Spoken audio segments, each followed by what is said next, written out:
If you enjoy Jerusalem Unplugged, you may also like to listen to Stories from Palestine podcast. My name is Crystal. I'm originally from the Netherlands. I am married to a Palestinian and I live in Beit Safafa between Bethlehem and Jerusalem. I studied history and tour guiding and I produce a weekly podcast called Stories from Palestine.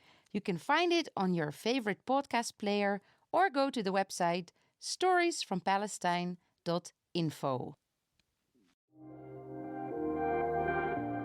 Welcome to Jerusalem Unplugged, the only podcast dedicated to Jerusalem, its history, and its people. Your host, Roberto Mazza, will bring you guests discussing their relationship with the Holy City. A journey through history, society, feelings, and hopes for the future. Follow the podcast on all social media platforms at Jerusalem Unplugged.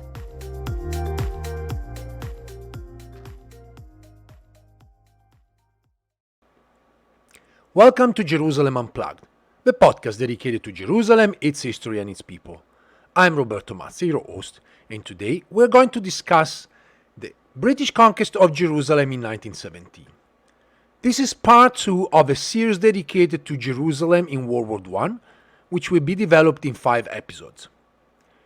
In the first episode, we looked at Jerusalem in the late Ottoman era, and we discussed the beginning of the war in 1914, and we also briefly mentioned some of the events that marked the life of Jerusalem during World War I, particularly focusing on the invasion of the locusts, the lack of resources, famine, starvation, and indeed the terrible conditions for which people lived the years of the war. But also, we looked at the other side of this coin, in a sense, as we looked at the diaries and memoirs of individuals who lived in Jerusalem throughout World War I, and we also got the perception that life was still going on as we gather information about parties, daily life, and in a sense, we see that together with the dramatic events of the war, we also have regular life being carried on by Jerusalemites.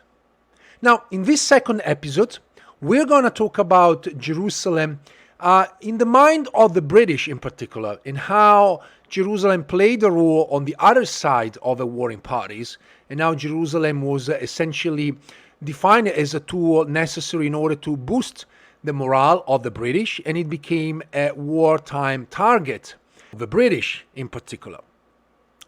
We will then focus on the events that led to the British conquest of Jerusalem, and we look at how Jerusalem was surrendered to the British, and we will see the first few years of British military occupation of Jerusalem, British military rule in Jerusalem. But let me start with the question of what we may call the value of Jerusalem at the beginning of the war, particularly for the British and the French. Now, the thing is that Jerusalem didn't really have any military relevance, as we know that. The city lay on hills and it has no military value, and it did not possess any key resource. We need to put aside the map of the Middle East and the Middle Eastern front and look elsewhere in order to understand the increasing importance of the city, particularly in British military thinking, as well as in other circles.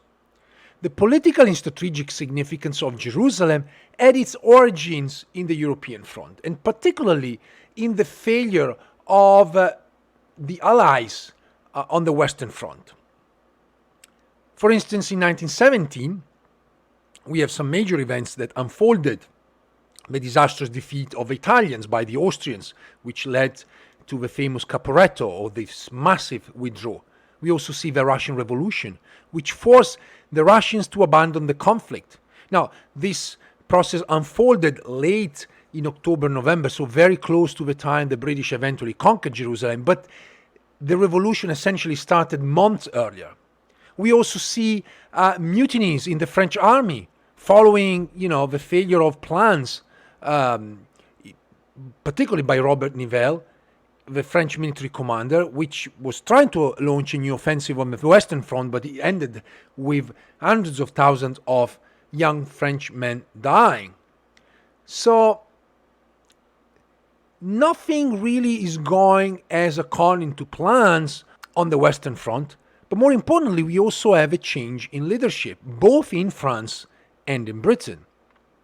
So in December 1916, David Lloyd George, who belonged to the Liberal Party, took over as Prime Minister. Now, Lloyd George was very much looking for a personal victory and a moral reward for his country. The country had been involved in the conflict since the beginning, and it was paying a very high price in terms of human resources. The Prime Minister was a supporter of the Eastern Front. He believed that a strong effort in Palestine and Mesopotamia would have changed the course of the war. The important thing was to shift the focus of the conflict, remove the front with the Ottoman Empire, and defeat the Germans there, and then focus on the Western Front with a renewed strength in order to end the war. Like-minded individuals in the cabinet believed that it was possible to achieve a faster and in fact a more decisive victory in Europe once the Middle East had been tackled. Lloyd George was unable to set a comprehensive war strategy, and this is important to say, because there were other members of the establishment that didn't believe in this particular policy and certainly strategy. But eventually it was decided to proceed with military campaign in the Middle East. Again, plenty of disagreements. There are disagreements about the targets. There are disagreements about who should lead the military effort in the Middle East. And eventually, Lloyd George appointed General Edmund Allenby as the leader of the Egyptian Expeditionary Force, which gathered British forces mostly from the empire, so mostly from Australia, New Zealand, and with very few troops from mainland Britain. In a sense, despite the renewed attention to the Middle Eastern Front, we also have to notice that many in Britain believe that this was a sideshow. And as a sideshow, the troops involved in this sideshow should have not have been British, but should have been part of the imperial forces. Australian, New Zealanders, as I said, Indians too. Now, I don't want to go into this point. Obviously, this has to do with British military history, but also with perceptions of the Middle East at large. The point that Lloyd George was trying to make is that he wanted the Middle East, and particularly he wanted Jerusalem, to boost the morale of a nation at war. Allenby proved to be the right man for the job. He understood that the Middle East required a different kind of warfare, unlike the one that we saw in Europe, obviously based on trenches, where there was no really pushing forward. Allenby understood that obviously this was a war of mobility, where a mobile effort was needed in order to defeat Ottoman German forces. The point that some historians have made is that Allenby pushed forward over 40 miles and took a biblical city that eluded the West for over 700 years. In almost 4 months of fighting, on the other hand, General Haig advanced only 5 miles and captured an unknown ruined Belgian village on the Western Front. So we have stark differences here. And, the work of Matthew Hughes, who was a guest of the podcast, is very important and illuminating in this respect. He really tells us about the different strategies implemented, and also the perceptions that were developed by the people. They saw that the war was really moving forward in the Middle East. We're still in Europe, where soldiers were stuck in the trenches. They were not really able to move forward much. In fact, many times they had also to withdraw. Now, what Allenby achieved was certainly less important in the grand scheme of the war against Germany. But it did produce a tremendous effect in terms of propaganda morale. And I think this is the takeaway of the British capture of Jerusalem overall. In early 1917, the Middle Eastern Front, as well as other fronts, were really in a stalemate. And as I said, by the end of June 1917, General Allenby eventually assumed command of the Egyptian Expeditionary Force with instructions to prepare for an offensive during the autumn and the winter. And Lloyd George personally ordered the newly appointed chief of the Expeditionary Force to make Jerusalem, these are the words of Lloyd George, a Christmas present for the British nation. And as far as the Prime Minister was concerned, Jerusalem was to be taken no matter the cost. The symbolic value of the city was the main reason it became the object of such intense military scrutiny. And the conquest of Jerusalem was planned and staged in order to enhance the nation's morale. Now, obviously, how to conquer Jerusalem was left in the hands of Allenby, who proved to be the right man for the job. The point is that the British had only very broad and generic strategic plans for the future of the region. So we need to think about that military strategy had to go hand in hand also with policies and the politics of the future of the region. So the conquest of Jerusalem has to be understood also in the sort of larger context of the wartime agreements, like the Sykes-Picot Agreement signed between France and Britain in 1916, which essentially divided up the Middle East. 1916 was not exactly a great year for the French and British forces. You were losing both on the Western Front. British forces were withdrawing from Gallipoli. British forces were captured in Mesopotamia, and yet they signed an agreement, creating what loosely we can say it's the modern map of the Middle East. A year before, going into 1916, the British also corresponded with Al-Ussaini, the Sharif of Mecca, who was essentially and effectively an enemy. He was the Sharif of Mecca and Medina, so the protector of the holy cities of Islam, and he was also an Ottoman subject. So the famous Hussein-McMahon correspondence, where the British promised a land to the Arabs. And by the end of 1917, we also have the issue of the Balfour Declaration, where the British promised the Zionist organization to create a sort of entity in Palestine for the Jewish people. They didn't really say they wanted to create a state, nor anything different. They kept everything very vague. So all of these agreements, as much as they provided some details here and there, lines, borders, they made promises, but they would also be very generic as to the future of the Middle East.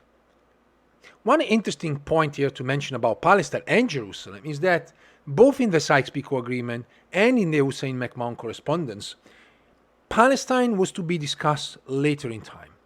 The status of Jerusalem was to be, again, discussed after the war. It was understood that due to the presence of the holy places, obviously we're talking about the Christian holy places, the British didn't want to engage either with the French, with the Italians, nor with others to discuss what to do next. So they basically said, you know what, let's wait the end of the war and then we will talk about it. Obviously the Balfour Declaration changed that because promising Palestine to the Zionists, made things slightly different and made Jerusalem a sort of reward for the Zionists. It can be argued that in late 1917, the focus of British policy making in the Eastern Front became Jerusalem. Obviously, they had to prepare for the war effort. They had to cross the Suez Canal. They had also to think about, every single step, how to essentially take the Ottoman Empire out of the war. But a lot of efforts and a lot of energy were spent dealing with the question of Jerusalem. So, for instance, we know that the Foreign and War Offices began to build as early as the spring of 1917 policies in order to deal with the future conquest of Jerusalem, which was still mainly a personal concern of the Prime Minister. But the Prime Minister began to tell his officers, please prepare for that moment. One of key officers was Mark Sykes, who eventually was also involved in the Sykes-Picot Agreement, obviously. It's not only the Foreign and War Offices that were obviously preparing for this, but also the News Department of both offices, because this was going to be a propaganda tool and an important one. So, from the early stages of the planning of the possible military operations in Palestine, also news that Jerusalem sooner or later was to be conquered by the British began to spread across Europe. And so it's from the very beginning that Jerusalem became a propaganda tool and an element for a campaign that was yet to be developed and effectively even planned, but this was already promoted. The British government was creating so much expectation that the Anglican bishop in Jerusalem, that by then was obviously exiled and was living in Egypt, became overexcited. And in fact, he was even convinced of fulfilling a sort of a Christian reconquista. And in May 1917, Rennie McInnes, the bishop, wrote to the High Commissioner of Egypt saying, well, the desirability of taking official possession of every building erected originally as a Christian church in Jerusalem, which is now used as a Mohammedan mosque, tells us that maybe we should reverse the purpose of those buildings. In other words, what he was writing was that once we conquer Jerusalem, perhaps we should turn those mosques that used to be churches into churches again. Now, this was a personal opinion of McInnes and reflected the feelings shared by some of the representatives of the Anglican Church at the time. Certainly the British were a little bit more careful with that. In fact, they were very much concerned with another issue of religious and political character. Remember, we mentioned in the first episode, during the mobilization, the Ottoman Sultan claimed to be the spiritual leader of the Muslims, the Caliph of Islam, inside and outside Ottoman lands. And so the British, from the very beginning of the war, paid attention not to displease Muslims, and particularly their Muslims, the Muslim subjects of the British Empire, particularly Indian Muslims. So the British looked for Muslim support in the war against the Islamic Ottoman Empire. And Britain also knew that Muslims would never forgive any damage or disruption to the Muslim shrines located in Ottoman territories, particularly in Jerusalem, the third holiest city in Islam. And so, a note was issued just a few weeks before the conquest of Jerusalem by the news department. This came to be known as Note D. The attention of the press is again drawn to the undesirability of publishing any article, paragraph, or picture suggesting that military operations against Turkey, the Ottoman Empire, are in any sense a holy war, a modern crusade, or have anything whatever to do with religious questions. The British Empire is said to contain 100 million of Mohammedan subjects of the king, and it is obviously mischievous to suggest that our quarrel with Turkey is one between Islam and Christianity. This is an important statement. They didn't want to create any sort of perception that this was a religious war. Yet, we also have to look at the underbelly of British society, where, looking back at the British history, obviously many believe that a war against the Ottoman Empire and the possible conquest of Jerusalem was nothing more than the fulfillment of what didn't happen centuries earlier, when Richard the Lionheart just looked at Jerusalem but had to withdraw. So many sense that this was somewhat of a revenge or a reconquest. So it was important to highlight this, to make sure that people would understand that this was not a war of religion. The purpose of this note was to ensure that Muslim subjects, more importantly, of the empire, would not consider the war as a Christian-Muslim conflict. And the British were well aware that using Jerusalem as a symbolic and ideological tool was extremely hazardous and would only be successful if done properly. So, if we look at this retrospectively, it can be argued that Jerusalem in the short term proved to be a winning bet. The conquest of the Holy City helped gather momentum for the Allies and certainly played a crucial role in boosting the morale of the troops. However, looking at the long term, the occupation of the city created more complex disputes rather than solving existing ones. And we'll see that towards the end of the episode. Once the British took over its administration, the inconsistency of wartime agreements, the promises made to the Arabs and the Jews, and obviously the agreements with the French, but also the extreme romanticization of the city and of Palestine as a biblical land, all came to the fore. Let's now talk about the British conquest of Jerusalem. How did we get to December 9, 1917. Let me say a few things again about the city in the meantime. During the war, as we mentioned in the first episode, Jerusalem experienced famine, starvation, lack of resources, depopulation. We see many women, Christian, Jewish, Muslims, falling into prostitutions as they had to, make ends meet in order to provide basics for the children while men were at war. More and more men actually came back from the fronts and many times disappeared as deserters trying to save their lives. Men, Arab young men, were often either executed or expelled because of their nationalist activity. So Zionists were often exiled, as they were considered like traitors. Foreigners left, and many foreign properties were confiscated by Ottoman troops. We also saw strong implementation of Turkification policies.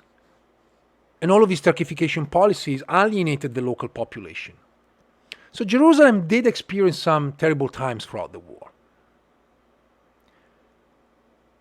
By December 1917, however, Jerusalem was still an Ottoman city. And while many were hoping that things would have changed and they were hoping for some relief, certainly for the arrival of some sort of savior that would bring food, stability, resources, clothing, bring back the man, jobs, money, opportunities. That doesn't mean that all of Jerusalemites wanted either the British, the French, or someone else taking over. Now, the transition between the Ottomans and the British, when the city change ends, and I want to thank Abigail Jacobson, and I want to just remind you, go back to that amazing episode where we talked about some of these events, is also the moment when the attention of much of the literature, what was published about Jerusalem, shifts away from the city, focusing on the new conquerors, focusing often on the new emergent communal conflict. And it's tempting sometimes just to say, well, the British have arrived, everything changed. Well, not really. So let's focus on the city here, and let's see, first of all, how the conquest of Jerusalem by the British occurred. Now, the conquest of Jerusalem and Palestine did not actually prove easy at all. The British attempted twice to take Gaza under the command of General Murray, which then was replaced by General Allenby, as he failed to achieve the goal. And as I said earlier, April 1917, Lloyd George offered the command to General Allenby, and then in June he took over. And this is the moment where the campaign entered a new phase. Let me say a few things about Allenby. He was born in 1861 in Nottinghamshire.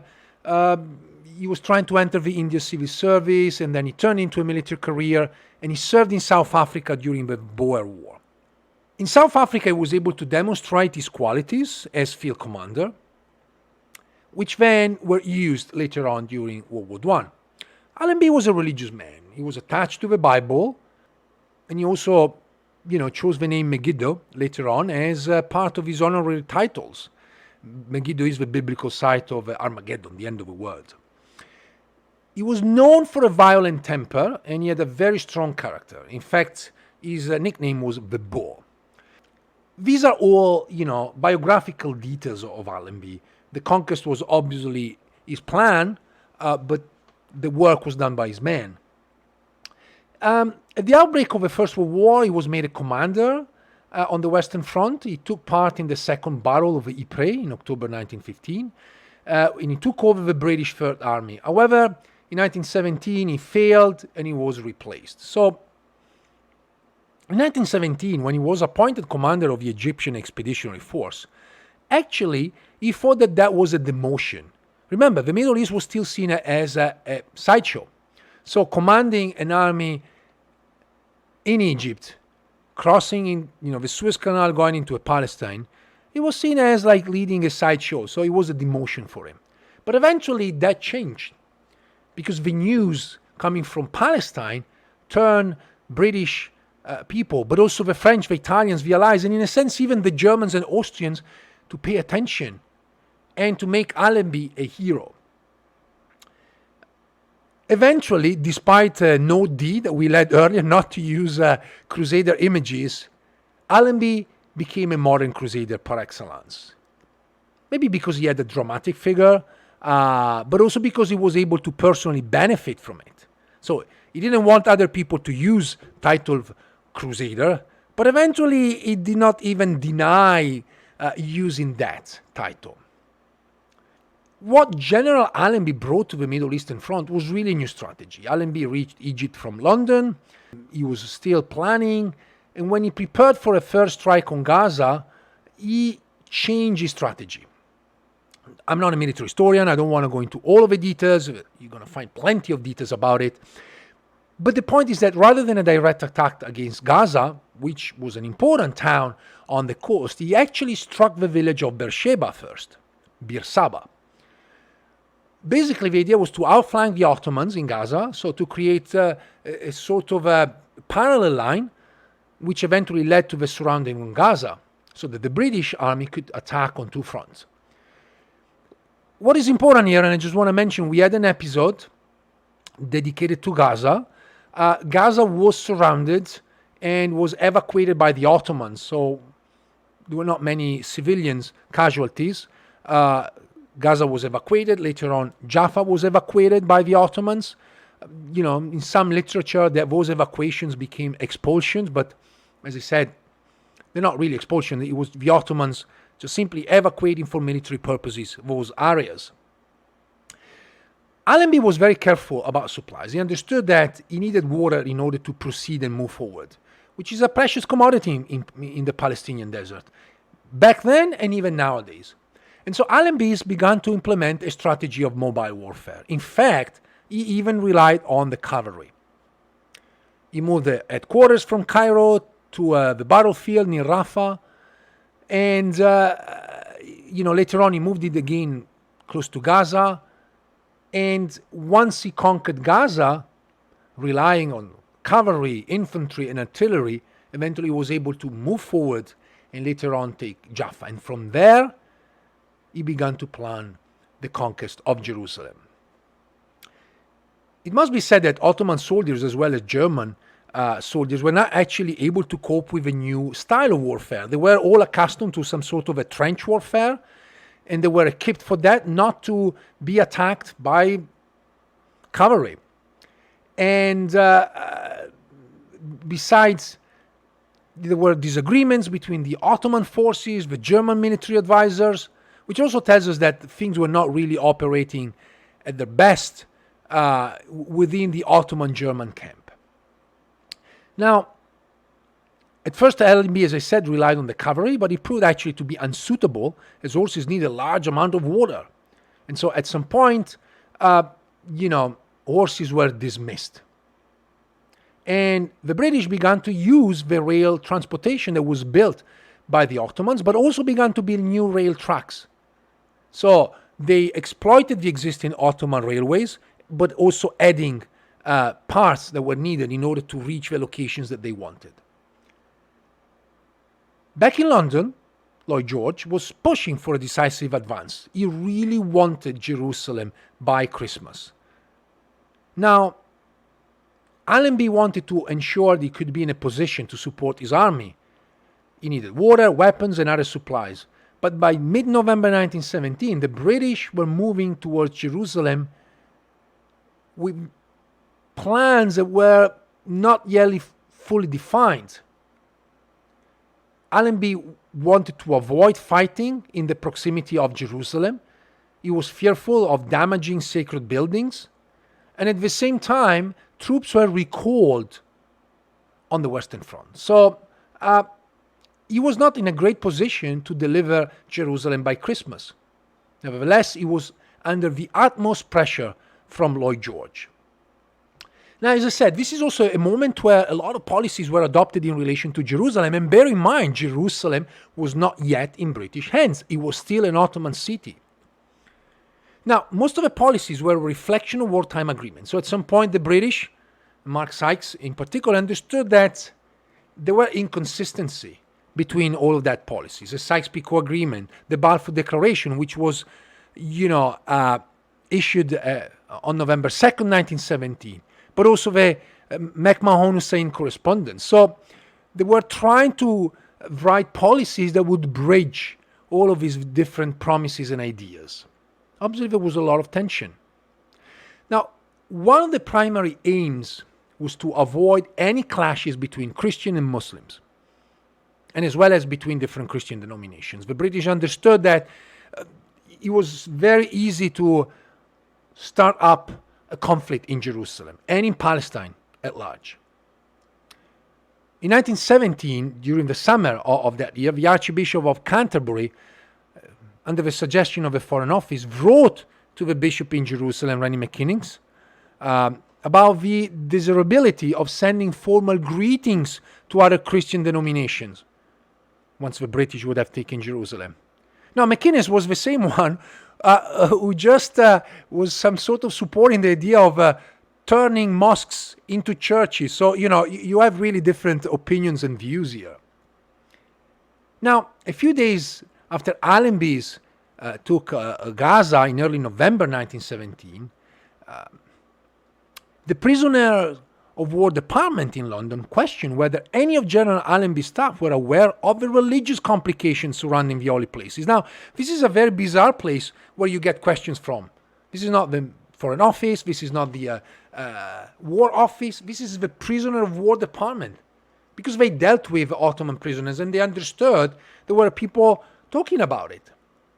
Now, in November 1917, so Mark Sykes, who was now the advisor to the Cabinet on Middle Eastern Affairs, acknowledged that problems might have occurred. And he said himself, "I believe myself that rows about the holy places are usually of Turkish origin, and I do not apprehend that people will desire to indulge in immediate fights." Now, he seems to blame only the Turks, the Ottomans, or the Muslims in a sense. The reality was obviously much more complex. Nevertheless, he advocated some policies that were to be enforced in Jerusalem. We also need to bear in mind that the British began to differentiate between the local dimension and the international ones.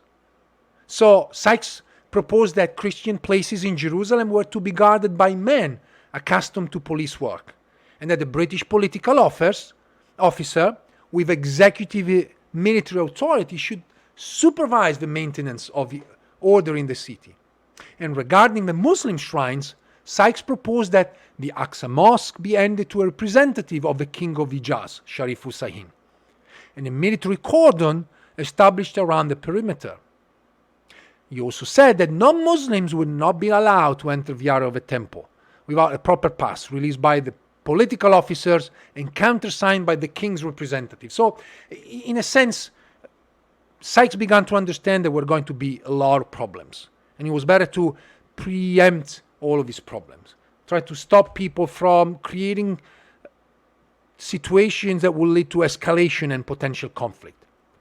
But I think this is also disingenuous. In a sense, it feels like the British believed that people would immediately start a fight. Yeah, of course, tension was possible and fights could have erupted at any time. But we also have to think about that,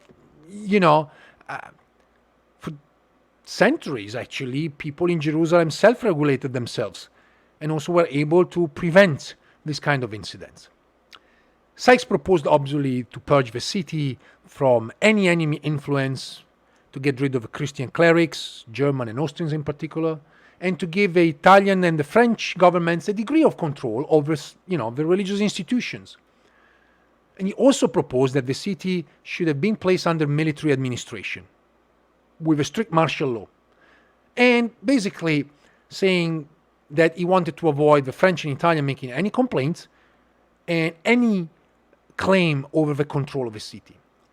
So under martial law, Jerusalem would have been impossible to be claimed by French or Italian officers, and they would not have been able to compete for the control of religious and educational institutions. But, they were given some rights to take charge of those institutions where the majority of the clergy were French or Italian, but nothing more than that.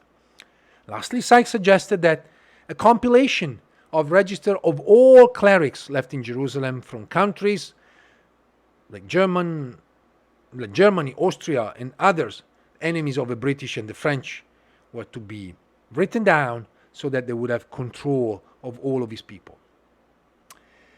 So Sykes was essentially of the idea to promote a strong control over the population of Jerusalem. Now, the British High Commission in Egypt added that, well, we need also to look at the holy sites. For instance, in the doorway of the Holy Sepulchre, there was a Muslim waqf, a small religious endowment, which housed the Muslim family, the Nusaybe, who are responsible for the key of the Church of the Holy Sepulchre. So, in the event of the conquest of Jerusalem, the Foreign Office wished that the Muslim waqf be maintained in order to respect the status quo and not to upset the Muslim subjects of the empire. There are so many threads here that had to be discussed. So many small but important issues, both at a local and international level. So the British understood that policy making here was important. The debate surrounding the occupation of Jerusalem eventually came to a close right 3 weeks before the actual occupation of the city, when the War Office formalized the main policies to be adopted, and this was in the form of a note prepared by the War Office itself, with guidelines for how the announcement of the British entry into Jerusalem should have been made by the Prime Minister. So, for instance, in this note, the suggestion made by Allenby and Wingate with regard to the Muslim holy places were taken into consideration. Non-Muslims would not be permitted to pass the cordon established around the mosques of Omar without permission. Internal security was to be the primary task of a new occupying force. So, again, the British began to plan this way in advance. They were also concerned about the tomb of the patriarchs in Hebron, Rachel's tomb, and other holy shrines throughout Palestine. Many to be placed under Muslim control, others under Jewish or Christian control. So in London, by mid-November 1917, it was clear that the occupation of Jerusalem was only a question of time. And at the same moment, the divergence between the War Office and the Foreign Office became more apparent. While they were writing the policies, obviously they began to have different approaches. The War Office much more practical, more concerned about the practicalities of the occupation. The Foreign Office also concerned with local relations and international relations.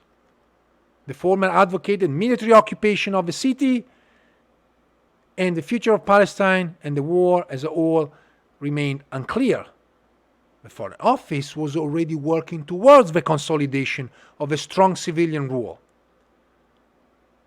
Moreover, the commitments made in the Balfour Declaration now meant that a military occupation could be only a transitional administration. At least this was understood by those that supported Zionism and also the Zionists themselves in Britain.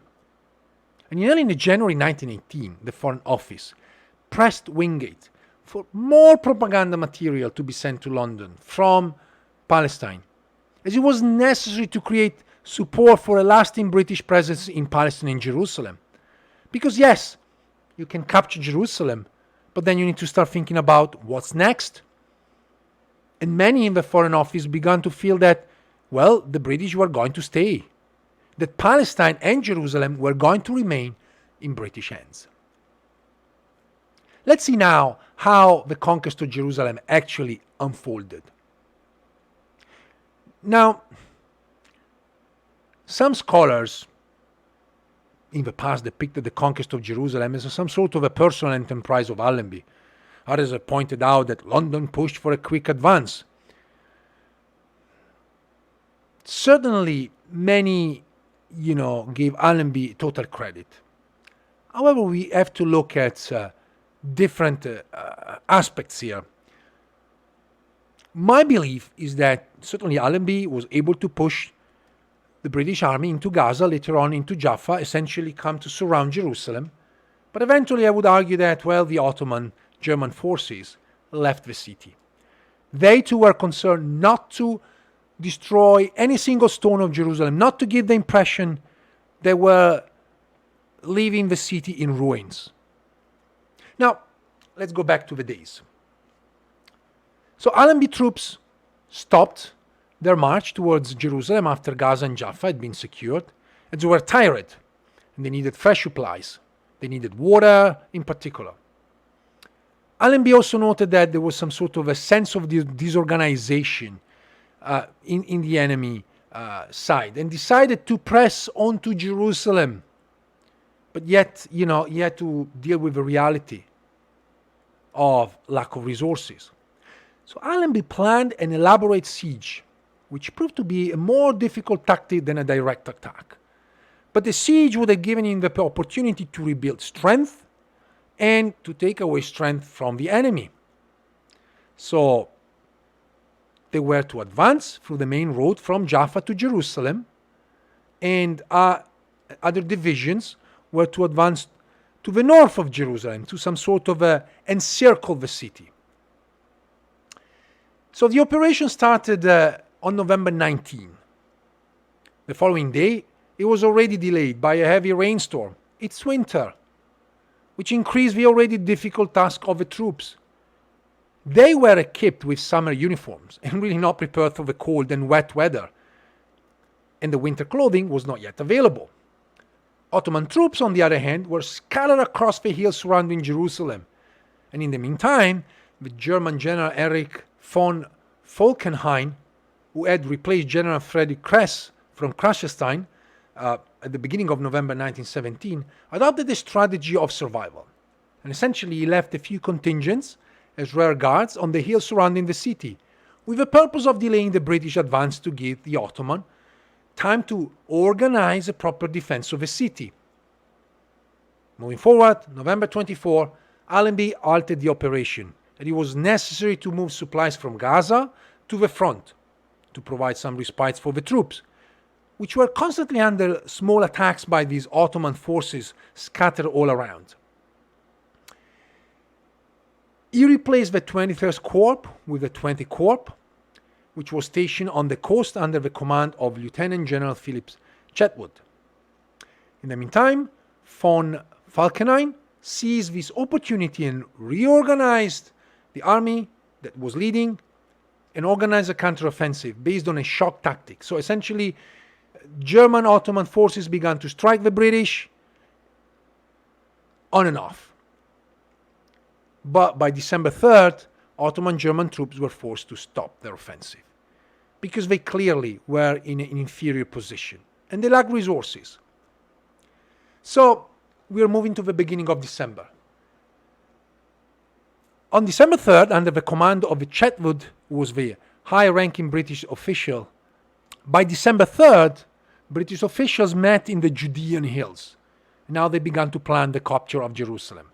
The plan was to cut the main roads, which connected the city of Hebron to Bethlehem and to Nablus, using the Jaffa road to deploy the artillery. The Ottoman army was left with only one possible route to escape from the city, to the south. Now, between December 3rd and December 7th, the units involved in the attack took positions, while the Ottoman 7th Army, which was entrenched in the hills west of Jerusalem, began to plan. Now, obviously, the British didn't know that the Ottomans were planning to leave Jerusalem. On December 7th, everything was ready on the British side for the second assault on Jerusalem, and despite the cold and the heavy rain, the British were able to surround it. On December 8th, the Ottomans began to withdraw from the city, more out of fear of the encroaching British troops than a result of a British military operation. The Ottoman governor and the German and Austrian consul too fled during the night. No one was left. The governor of the city, Zed Pasha, was the last civil official to leave before dawn, with the help of Frederick Wester of the American colony.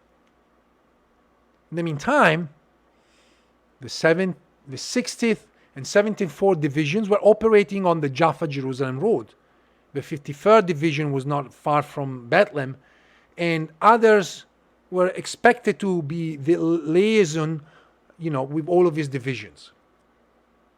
they were not aware of the Ottoman retreat and perhaps were more concerned with the bad weather and also the prospect of a battle the following day. But no fight took place inside the city, and by December 9th, Jerusalem was free of Ottoman and German troops. The last Ottoman soldier is said to have left Jerusalem early in the morning through St. Stephen's or Lion's Gate. The Battle of Jerusalem was not fought, and it was over. Let me take you through the details of a dramatic incident of war, which was the surrender of Jerusalem. Now, the narrative of the surrender of Jerusalem was to be exploited as propaganda, and it was necessary for this narrative to be dramatic and glorious. Jerusalemites simply disappeared, merely becoming secondary characters in what was an entirely British theatrical production. Everything was staged in London, and it had to follow a script. But it didn't go that way. Or at least, the reality, and then one was created. So, Jerusalem surrendered in different stages, and it was a slow surrender, which began on the morning of December 9, when, before leaving the city alongside the withdrawing Ottoman German troops, the governor, Izzet Pasha, met the mayor of Jerusalem, Al-Ussaini, and handed him the decree of surrender, which was to be addressed to the British commander and stated, "To the English command, since 2 days of howitzer shells are falling on some places in Jerusalem, a city that is sacred to all nations, the Ottoman government, for the sole purpose of protecting the religious places, has withdrawn her soldiers from the city. And she installed officials to protect the holy place, such as the Holy Sepulchre and the Aksa Mosque, with the hope that the same treatment of the places will also continue from your side. I'm sending this letter to you by the acting mayor." Now, the mayor decided to keep the document. So Hussein al-Husseini decided to memorize and read the document. You never know if the Ottomans are coming back. He might have been accused of treason. So better preserve the document and say, well, I never really deliver it, right? The Ottoman wanted to rescue their religious credentials in terms of both the Sultanate and the Caliphate. Germany and Austria were Christian countries and had an international image to protect at home as well. So their troops left the city quietly and without unnecessary distractions. Realpolitik and religious concern played a major role in this decision.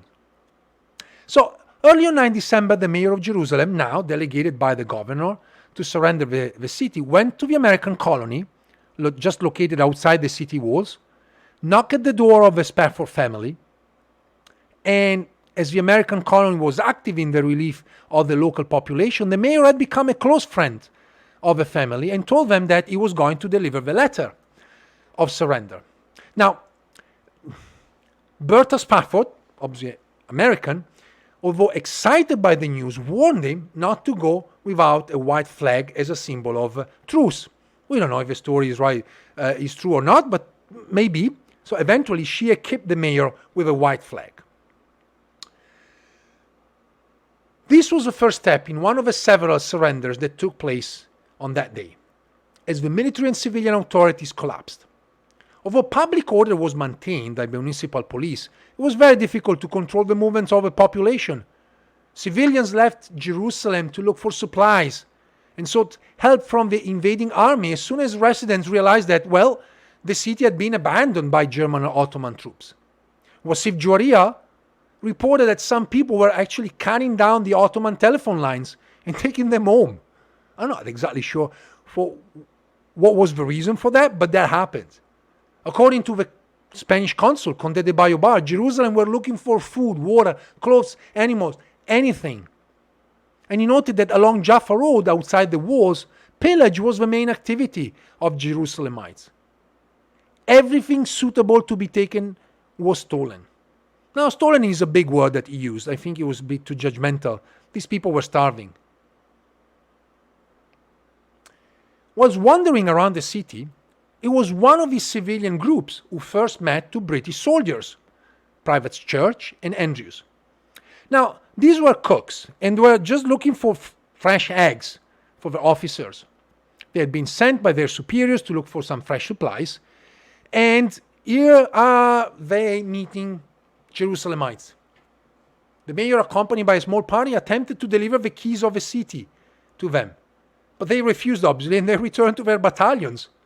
Apparently, on their way back, other civilians met the two privates and also informed them that the city was empty and they desired to surrender. Now, this is an amusing episode, certainly not heroic, and reasonably not epic enough to be officially reported. The wanderings of the official surrendering party and the civilians around the city bordered the bizarre, really.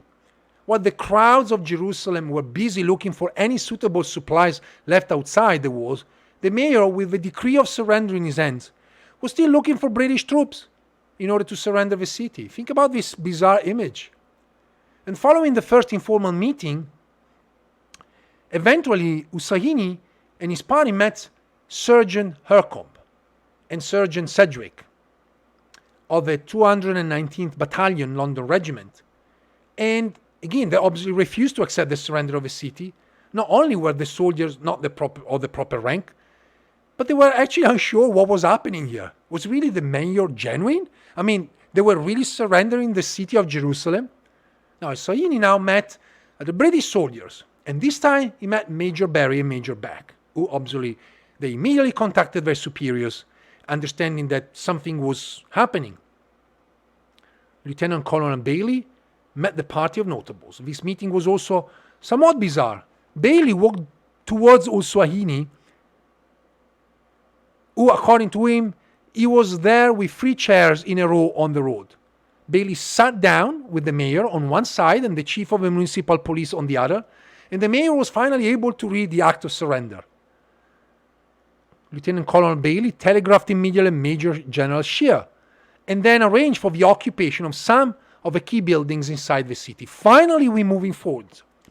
Now, at the same time, Brigadier General Watson, commander of the 180th Brigade, arrived at the spot and also accepted the surrender of Jerusalem from Al-Ussaini. However, details of this particular event, in the same ways as other surrenders, were culled from official reports. In fact, an order was issued to the effect that evidence should be destroyed, including photographs and negatives of General Watson's acceptance. Only evidence regarding General Allenby was to be recorded.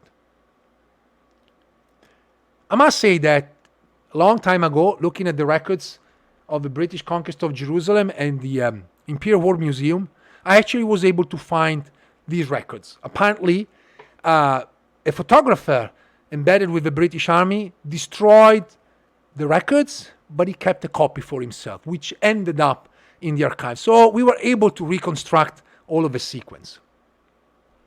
Now, around noon, Major General Scheer was ordered by General Chetwood, commander of the 20th Corps, to take over the city. And after a short surrender ceremony, another one, which he did so in the name of General Allenby, he entered the city of Jerusalem. After 400 years of Ottoman rule, Jerusalem was officially delivered to British forces. But obviously, this was the military sort of non-stage entry into the city.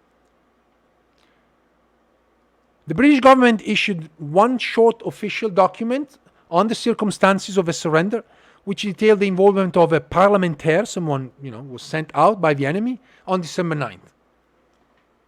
And that was the official narrative for a very long time. The occupation of Jerusalem was a powerful political symbol to be exploited at home.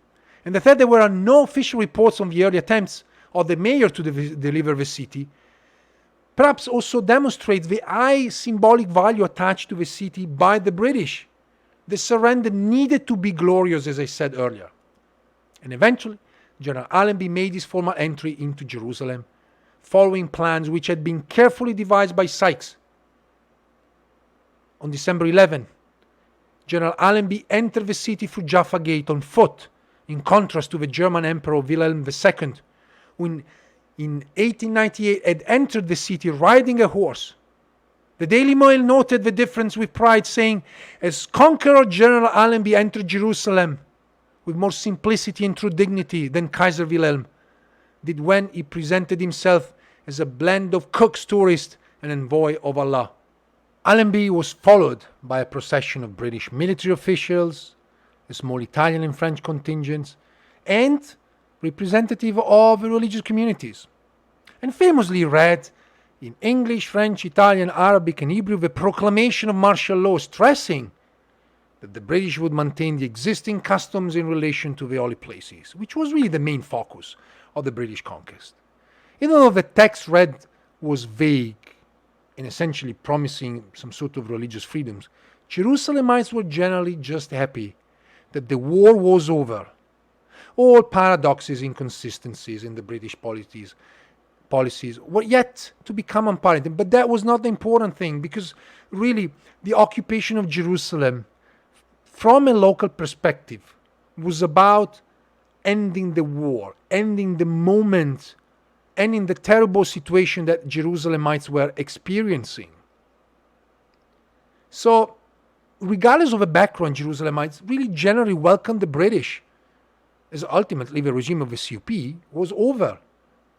The process of Turkification, which started before the war, the mobilization of resources, the conscription, the state of war itself, all of these strained the relationship between the local residents, both indigenous and foreigners, and their Ottoman rulers. So now something was changing. The streets of the city were crowded, packed with joyful people. People who, at least in the first stages of the British occupation, genuinely and warmly welcomed the British troops. Now, I'm not saying here that they thought the British were liberator, okay? This is something completely different. But I believe that, the Spanish consul in his diary encapsulated very well this point, saying the popular enthusiasm was spontaneous and terrific. Every British soldier was followed by an unbelievable crowd that touched them and their horses. They admired them as heroes. But again, we should be careful not to give this image of liberators. Wasif Juwaria celebrated the arrival of the British. He was in the streets with his friends. And although jubilant, the Arab population, Muslims and Christian, were also looking for justification to support a new foreign occupation. Many developed these forms of Arab nationalism before and during the war. What's next was the question, right?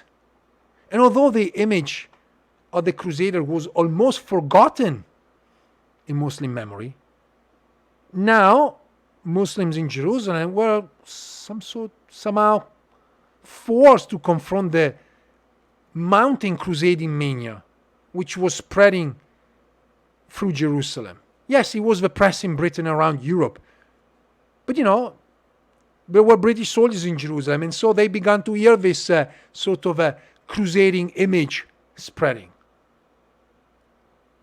And so, yes, Ottoman rule was over. The British arrived. They brought resources.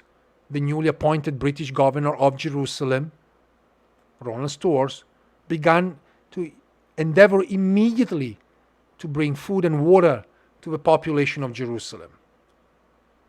There were even stories that were created, like the famous one about Allenby, playing a little bit with his name, that was transformed miraculously into Al-Nabi, the prophet in Arabic. So Allenby became this prophet, conquering Jerusalem, delivering Jerusalem. But as I said, people were just interested in the immediate. The war was over. There was a possibility of rebirth for the city and Jerusalemites. Obviously, away from Jerusalem in Britain, you have all of these titles, like the Times, that wrote, in a headline, Saladin entered Jerusalem in triumph as General Allenby enters today, making connections with the Crusader time. Yeah, using a Muslim image just to sort of keep the Muslims of the empire, quiet. But the reality is that, this image was very popular. There were even other connections made with ancient prophecies. So the British conquest of Jerusalem was connected to a passage in the Bible, to the book of Daniel, stating, "Blessed is he that waiteth and comes to the 1305 in 30 days, 1335, which happened to be the Muslim year. So you get all of these, which correspond to 1917 of the Gregorian calendar. So you have all of these sort of attempted connection with the British conquest of Jerusalem. And of course, this was used as propaganda.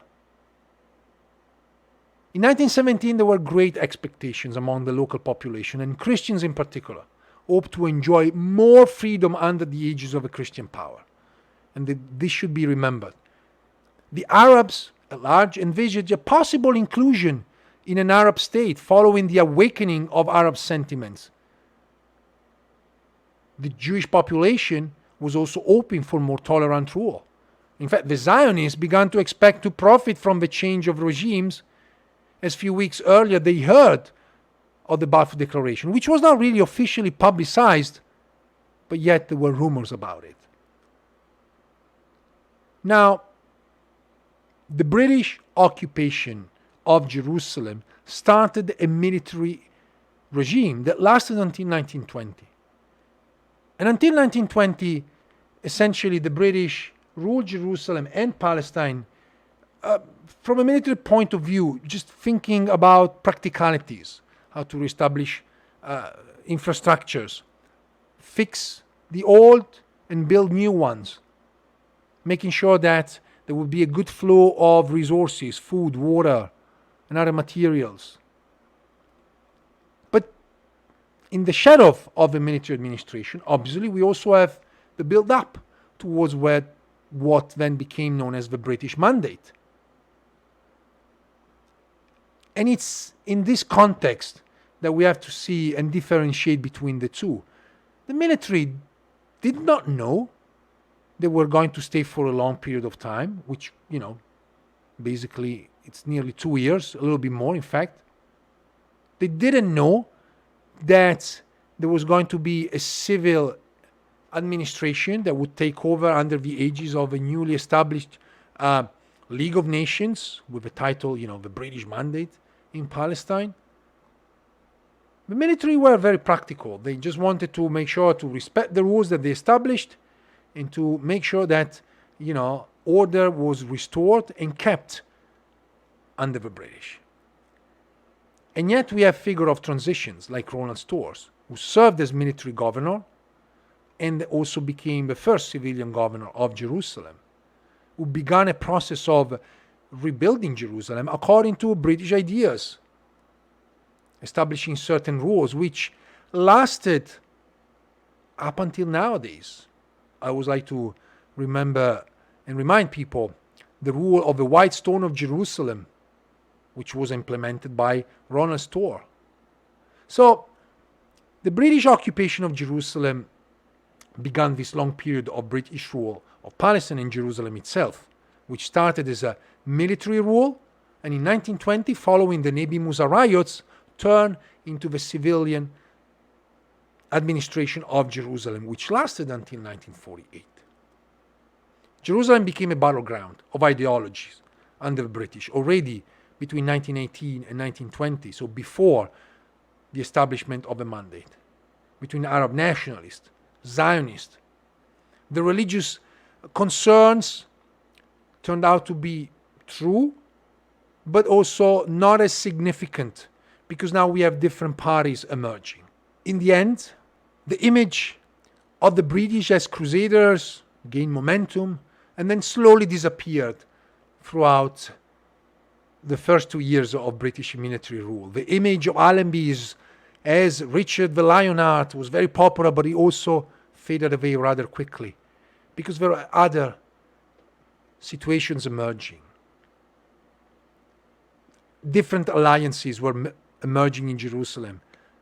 Muslims and Christians joined forces together in order to fight the emerging Zionist party, which was in itself divided into a number of groups. Those that wanted to cooperate with the Arabs, those that on the other spectrum wanted to establish sort of a Jewish state right away, removing the Arabs. So we have internal battles and the battles between these larger parties. And in the middle, we have the city of Jerusalem moving forwards, every day waking up with its needs to provide for its own people. 1917 certainly marked a watershed in the history of Jerusalem, but we should not think of it as a complete rupture. The Ottoman legacy was felt and sort of interacted with the local population for decades to come. And to an extent, parts of that legacy is still very much visible in the Jerusalem of the 21st century. In the next episodes, we're going to deal with some of the Jerusalemites that experienced the war.